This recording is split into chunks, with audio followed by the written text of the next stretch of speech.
Move now back to the middle row. Good evening, doctor. Sales manager from shipping company. Is the hell and paradise are there? How as a common person I believe. I don't believe in any religion. Well, ask the question that, how do I know there's hell and heaven? How will a common man believe? I don't believe in a religion. Brother, what is the definition of religion? Religion is a way of life. How you lead your life. Many people say that, I don't mind, I'm just a human being, I'm born, I will do test and error, and I will know how to lead a life.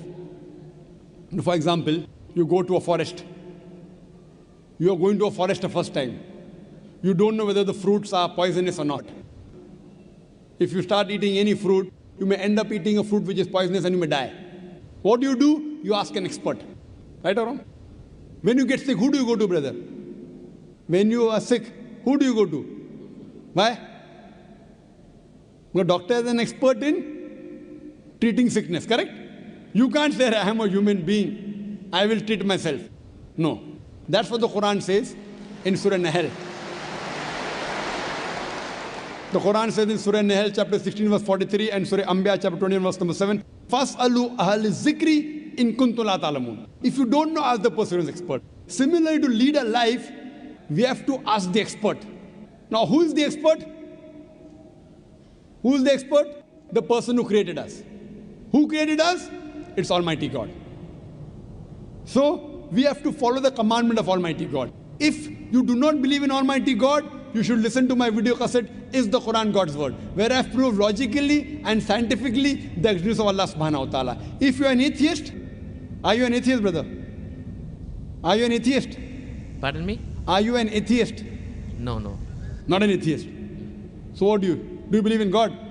Actually, I believe in the power. But Fine. That means you believe in God. You want to call it power, you want to call it supernatural, you believe in God. It's like I believe something. Something. You don't know the name. That name is God. You may call it power, you may call it anything. If you don't believe in God, then you listen to my video cassette, Is the Quran God's Word? If you don't know who that power is, yet you listen to my cassette, Is the Quran God's Word? Where I have proven scientifically, undoubtedly, existence of Allah subhanahu wa ta'ala, and the Quran is the word of Almighty God. Now coming to your question, if you say about power, that means you believe in a religion. Because religion by definition, according to Oxford Dictionary, religion means a belief in a supernatural controlling power. Power word is there. That means you believe in a religion. Religion, according to Oxford Dictionary, means a belief in a supernatural controlling power, a personal God or gods that deserve obedience and worship. That means you believe in religion, you don't know the definition of religion. So don't say, I don't believe in religion. Religion is English word, brother. Religion is English word. If you open the Oxford Dictionary, it says, religion means a belief in a superhuman controlling power, and you believe in a power. Or a personal God or God that deserve worship or obedience. To know more about that power, you see my video because it is the Quran God's Word. Now coming to your question, basic question, how will I prove that there is hell and heaven?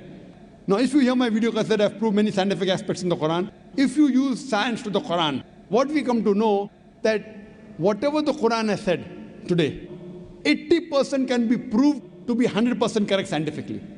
Quran speaks about various scientific facts, which we came to know recently.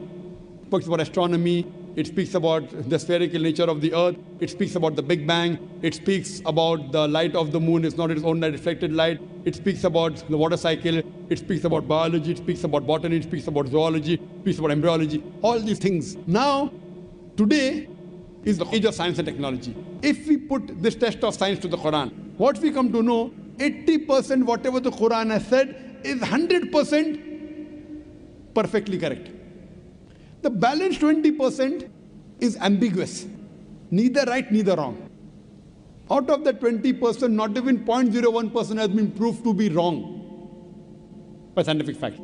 It is ambiguous. So what my logic says, when 80% is 100% correct, and not even 0.01% of the 20% is proved wrong, so my logic says that inshallah, even that 20% will be correct.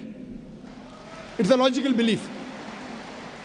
I being a medical doctor, Quran speaks about astronomy, embryology, genetics, everything perfect.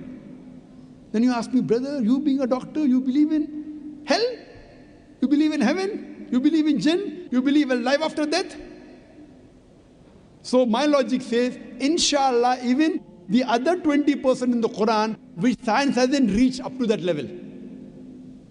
Science cannot prove it. Maybe science will prove 50 years later or 10 years later. But today science hasn't reached that level.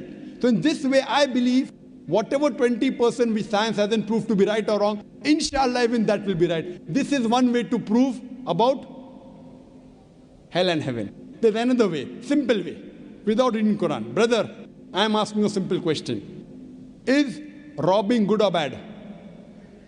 Robbing is good or bad? Robbing is bad. Bad. Yeah. Raping a girl is good or bad? No, bad. Bad.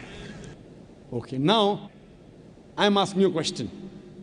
Logically, I suppose happen to be the biggest mafia. Hypothetically. I am a big robber. You prove to me logically and scientifically. I am a very logical person. I am a scientific person. I am a logical person and scientific person. You prove to me why robbing is bad for me and I will stop robbing. Only one reason you give me, one good reason why robbing is bad for me and I will stop robbing. It hurts others. It hurts people. It hurts others. What difference does it make to me? If it hurts, if I rob 1,000 riyal, it is benefiting me. I can see movie. I can go to a 5-star hotel. What difference does it make whether it hurts others? Does it hurt me? I told you, prove to me why it is bad for me, not for others. I am least bothered about the others. Why is it bad for me? When I'm robbing 1,000, if it hurts him, no problem. What difference does it make to me? If it hurts somebody else, does it make a difference to me? I can enjoy, I can see movie. I can eat chicken biryani. I asked you, give me one logical reason why it is bad for me, not why it is bad for others. I am a big mafia. I am powerful. I am a scientific person, logical person. Prove to me one good reason, logical, why robbing is bad. I will stop robbing. Come on. Another try, brother. Another try. One more try. Why it is bad? No answer. No answer. Try. There are 20, 30 reasons, 100 reasons you can give. Actually, as you said, the religion means the way of life. Not religion. Why robbing is bad? Tell me. Don't go to religion. No. I'm coming to the point. No, not point. First tell me why robbing is bad. We'll come back to your point afterwards. I'll come to your point afterwards. When that is the way of life. Not way of life. Tell me why robbing is bad according to you. Why it is bad for me, I will stop robbing. Up to me, it hurts others. So, but what difference does it make to me when it hurts others? Does it hurt me? Of course, why it is bad for me, not why it is bad for others.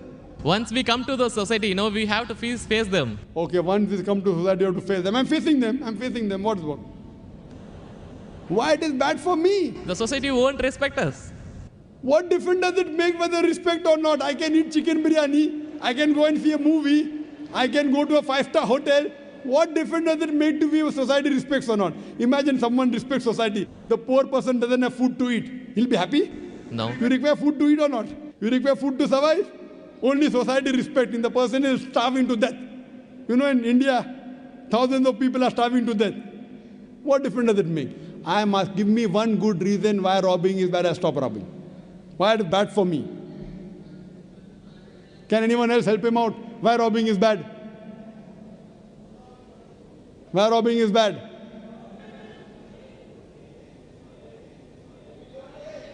There are various answers. I'll help you out.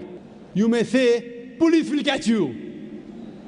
Good logical reason. Police will come and catch you. Correct, right or wrong? Correct. But you didn't give the, I'm helping you out. But brother, I told you I'm a powerful mafia. The police is in my pocket. Ministers are in my pocket. Big mafia. See, all the top mafia, the police is in the pocket. They are on my payroll. The police is on my payroll. What will they catch me? Small robber like you should not rob. You will get arrested.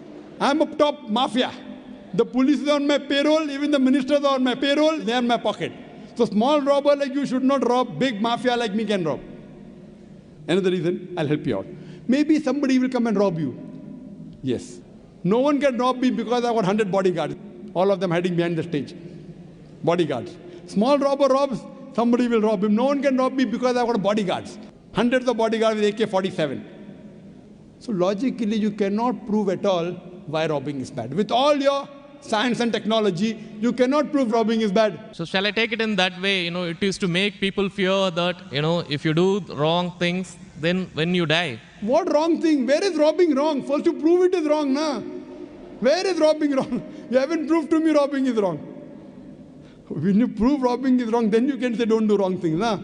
Therefore, what is good, what is right, you require a creator to tell you. You require a doctor to tell you what food is good, what food is bad. This fruit is poisonous, this is healthy for you. Apple is healthy for you, wild berries are poisonous for you. A doctor tells you. There's no better doctor than Allah subhanahu wa ta'ala. Logically speaking, brother, that mafia has got bodyguards. No one can harm him. And believe me, there are many examples. He dies a very comfortable death. But I am asking a simple question now, brother. Don't you think that there should be justice? Brother? Yes. Justice. Someone should punish him or not? Law is there. But the law cannot punish every human being here. Why? There are many mafias in Italy. There are many underworld people in India. And the law can't do anything to them. The law is in their pocket. But yet, you as a common man, don't you think you should be punished? Raping is good or bad? There are many people who rape. They rape the girls. No, nothing. The law cannot catch them. So don't you think he should be punished? Yes or no? Yes. But there are many people you see in this world who are big mafias. They die comfortable, that they are rich, they are millionaires. There should be some justice. The reply is given by a creator. Surah Al-Imran, chapter number 3, verse number 185. Allah says, Kullu nafsin zaikatul maut. Every soul shall have a taste of death. But the final recompense will be on the day of judgment. This life is just mere chattels of deception. If there is no life after death, this life is of injustice. What we say, that the total justice would be on the day of judgment. Our Creator Almighty God will give justice. I tell the person, fine, you may be a big robber. For example, you are that mafia, now I am a Muslim. No one can harm you. Police is in your pocket.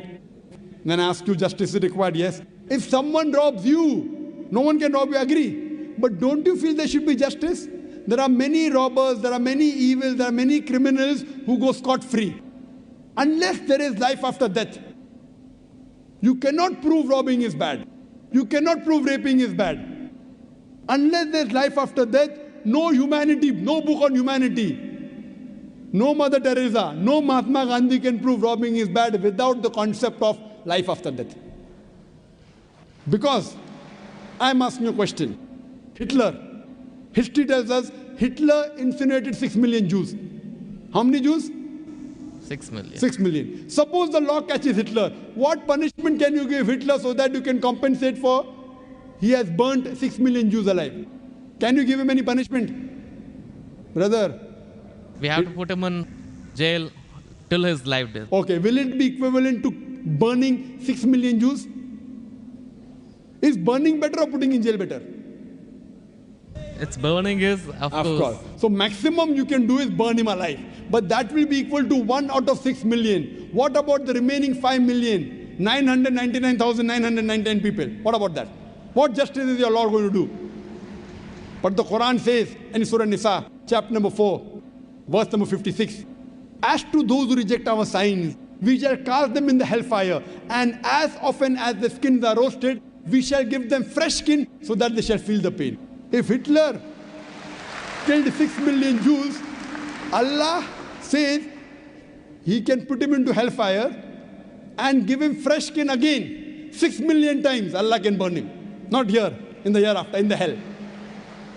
So only way I can prevent Hitler from killing 6 million Jews is tell him that here you kill 6 million Jews, Allah will burn you 12 million times in the hereafter. You can't give him that thing here. What you realize, without the concept of hell and heaven, you cannot prove robbing is bad. You cannot prove raping is bad. That's the reason our Creator Almighty God, who has created the human beings, He tells us what is good, what is bad for us. And He tells us the rules and regulations. This is called as religion. So first you have to find out which book is the authentic book which has been revealed by this Almighty God. And when you do research, you will come to it, that is the Quran. All the scriptures speak about Almighty God, and all the scriptures they point out to the last and final revelation, the Quran, and last and final messenger, Prophet Muhammad, peace be upon him. Hope that answers the question. Thanks. Do we have any more